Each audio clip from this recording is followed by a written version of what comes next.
नमस्कार दोस्तों, आज मैं आप सभी के सामने बात करूंगी एजुकेशन पॉलिसीज मीन्स की शिक्षा आयोग के बारे में। आज हम विस्तार से समझेंगे कि हमारे देश के आजाद होने के बाद शिक्षा में गुणवत्ता को लाने के लिए अलग अलग प्रकार के कमीशन आयोग का गठन किया गया ताकि शिक्षा की गुणवत्ता में सुधार किया जाए। अब आइए हम सभी देखते हैं। जैसा कि फ्रेंड्स आप सभी को पता है, आजादी के तुरंत बाद 1 ईयर बाद हमारे जो देश में सबसे पहले राधा कृष्ण आयोग का गठन किया गया। जो राधा कृष्ण आयोग है इसको विश्वविद्यालय आयोग के नाम से भी जाना जाता है और ये भारत का अपना पहला जो था शिक्षा के ऊपर बनाया गया आयोग था, स्वतंत्र आयोग था। अब हम समझते हैं जो राधा कृष्ण आयोग है, इस आयोग ने शिक्षा में गुणवत्ता को लाने के लिए क्या क्या सुझाव दिए। फ्रेंड्स आप सभी को पहले समझना होगा, ये सभी जो आयोग थे इनका गठन किया जाता था इसलिए ताकि ये सारे उस समय की तत्कालीन शिक्षा की स्थिति को देखें और उसकी गुणवत्ता को किस प्रकार हम सुधार सके, उन सभी गुणवत्ता को सुधारने के लिए अपनी रिपोर्ट में सुझाव देते थे और उन सुझाव के आधार पर शिक्षा आयोग का नई एजुकेशन पॉलिसीज बनाई जाती थी ताकि शिक्षा के अंदर गुणवत्ता को लाया जा सके। जो राधा कृष्ण थे भारत के सर्वप्रथम उपराष्ट्रपति एवं द्वितीय राष्ट्रपति भी थे। अब हम समझते हैं इन्होंने अपनी सिफारिश में क्या क्या कहा।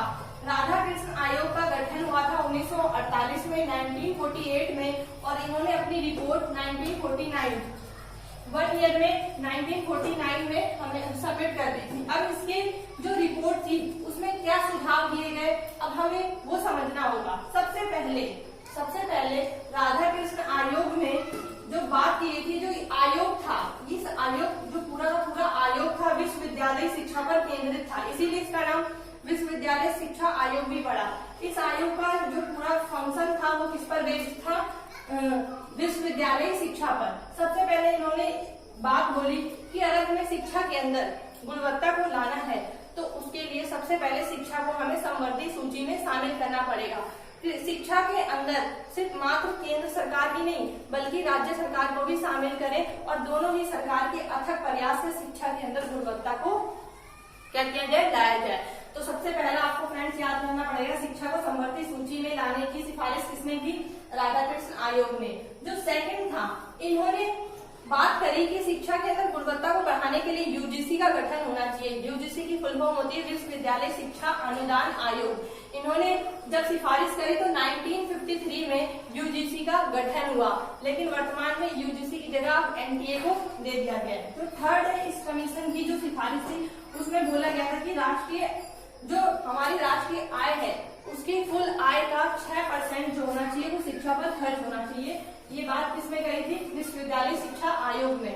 और फोर्थ जो है इसके अंदर ये बोला गया था कि 12 वर्ष की शिक्षा के बाद ही, जो 12 वर्ष की जो शिक्षा होती है 1st to 12, उसके बाद ही हमें क्या करना चाहिए, डिग्री कोर्स में बच्चों को एडमिशन मिलना चाहिए, यानी कि बच्चों को ग्रेजुएशन करवाना है। कब, जब वो अपनी स्कूलिंग कंप्लीट कर ले उसके बाद। ये पूरा का पूरा था राधा कृष्ण आयोग की कमेटी के जो सुझाव थे ये थे। अब हमारा जो नेक्स्ट है वो है मुदालियत कमीशन।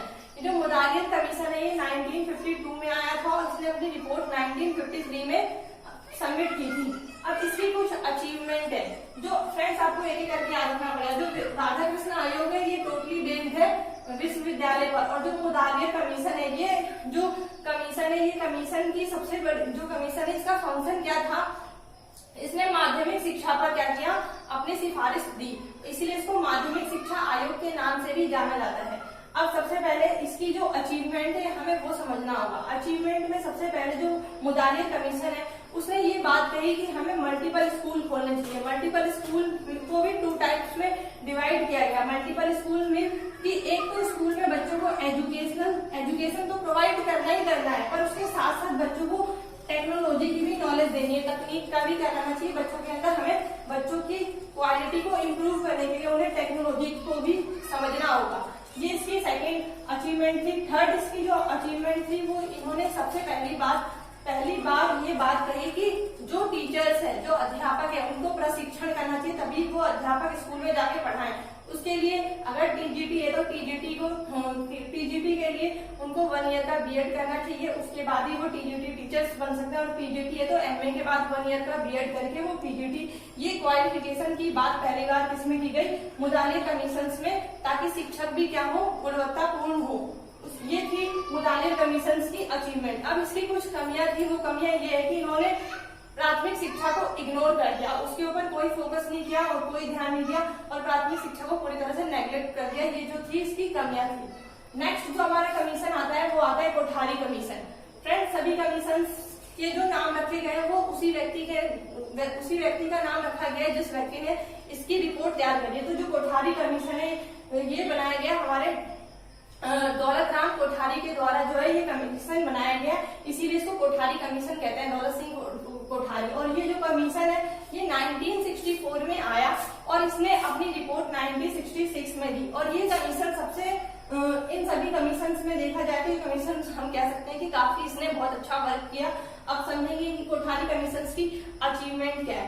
कोठारी कमीशन ने बेसिक शिक्षा पर बल दिया। इसने बोला पहले हमें क्या करना पड़ेगा, शिक्षा का स्तर, अगर हमें शिक्षा के अंदर गुणवत्ता, एजुकेशन के अंदर क्वालिटी लानी है तो सबसे पहले बेस, जो बेसिक है, जो फाउंडेशन है, उस जड़ को हमें क्या करना पड़ेगा, मजबूत करना पड़ेगा, तभी जाके हम एक बिल्डिंग खड़ी कर सकते हैं। तो इन्होंने बेसिक शिक्षा पे फोकस किया और बच्चों को बोला कि बच्चों का जो प्राथमिक स्तर पर शिक्षा का माध्यम जो है वो उसकी मातृभाषा होनी चाहिए, ताकि बच्चे क्या कर सके, चीजों को आसानी से समझ सके और उसको अच्छे से आगे उस चीज को अभिव्यक्त कर सके। तो इन्होंने सबसे पहले सामान्य शिक्षा के अंदर मातृभाषा को स्थान दिया।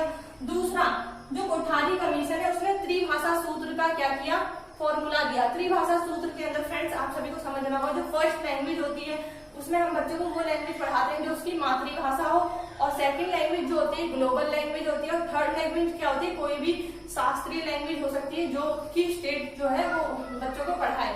तो ये था त्रिभाषा का सूत्र। इसका आप एग्जाम्पल ले सकते हैं, जैसे कि जो हिंदी भाषी क्षेत्र है वहां पे फर्स्ट लैंग्वेज क्या होगी बच्चों की, हिंदी होगी, सेकंड लैंग्वेज इंग्लिश होगी और थर्ड लैंग्वेज में संस्कृत, जर्मन, फ्रेंच कोई सा भी चूज कर सकते हैं।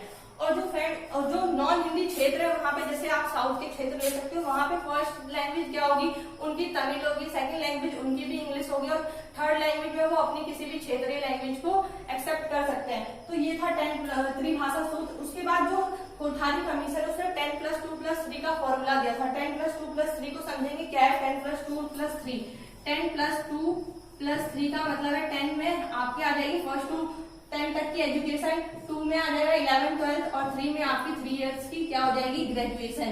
ये आपका ग्रेजुएशन आ जाएगा। तो ये था 10+2+3 का फॉर्मूला। ये किसने दिया, कोठारी कमीशन में। फ्रेंड्स, ये क्वेश्चन एग्जाम के लिए बहुत इंपॉर्टेंस है, आपको इसको हमेशा याद रखना होगा। एग्जाम में डायरेक्ट आपसे ये क्वेश्चन पूछ सकते हैं कि 10+2+3 का फॉर्मूला किसने दिया, तो ये कोठारी कमीशन ने दिया। नेक्स्ट, पहली बार जो किसी कमीशन ने फोकस किया कि बच्चों को हमें एजुकेशन के साथ साथ मोरल एजुकेशन भी प्रोवाइड करना है, बच्चों को नैतिक शिक्षा भी देनी चाहिए, ताकि बच्चों को ये नहीं कि सिर्फ हम मैथ्स पढ़ाते रहे, साइंस पढ़ाते हैं और बच्चों के अंदर नॉलेज ही नहीं है कि हमें किसी की रिस्पेक्ट करनी चाहिए, एल्डर्स की रिस्पेक्ट करनी चाहिए। तो इसके लिए प्राइमरी लेवल के एजुकेशन के करिकुलम में मोरल एजुकेशन को भी क्या दिया गया, प्लेस दिया गया। इसीलिए आप फ्रेंड्स देखते होंगे 1st और 5th क्लास में बच्चों को मोस्टली स्टोरीज वगैरह सुनाई जाती है। उसका मेन फोकस क्या होता है कि उन बच्चों के अंदर मोरालिटीज को इम्प्रूव करे।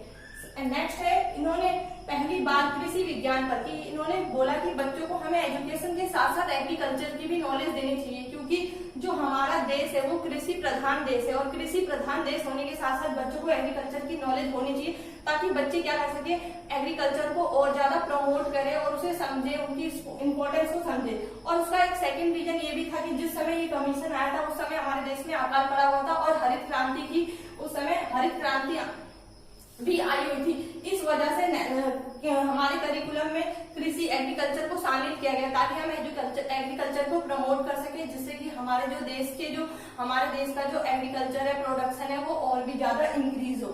और जो नेक्स्ट है, कोठारी कमीशन ने बोला हमें बच्चों को ऐसी शिक्षा देनी चाहिए, बच्चों को ऐसी एजुकेशन दो कि बच्चे व्यवसायिक एवं रोजगार परक शिक्षा होनी चाहिए। इन्होंने कहा बच्चों को व्यवसायिक एवं रोजगार परक शिक्षा दो, ताकि बच्चे क्या कर सके, एजुकेशन के साथ साथ कुछ एम्प्लॉयमेंट, कुछ रोजगार भी अपना स्वरोजगार हासिल कर सके और साथ में वो आत्मनिर्भर बन सके। तो इस जो कोठारी कमीशन का जो सबसे बड़ा जो ऑब्जेक्टिव था, उद्देश्य था, वो था कि बच्चों को हमें एजुकेशन के माध्यम से आत्मनिर्भर बनाना, ताकि वो किसी पे डिपेंड ना हो। और जो हमारा जो लास्ट पॉइंट है वो है वर्क एजुकेशन।